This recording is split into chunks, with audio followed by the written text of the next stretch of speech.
ইসরায়েলের একটি সেনা ঘাঁটিতে ভয়াবহ অগ্নিকাণ্ডের ঘটনা ঘটেছে। জানা গেছে ওই ঘাঁটিতে সংরক্ষণ করা হতো বিভিন্ন ধরনের অস্ত্র।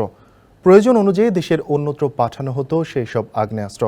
স্থানীয় সময় মঙ্গলবার আগুন লাগার খবর জানায় ইসরায়েলি সংবাদ মাধ্যম টাইমস অব ইসরায়েল।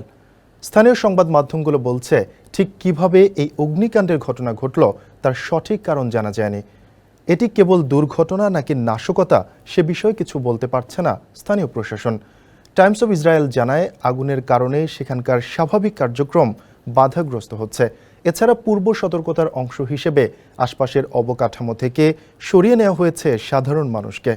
গেল বছরের 7 অক্টোবর থেকে গাজায় হামলা চালিয়ে আসছে নেতানিয়াহু প্রশাসন।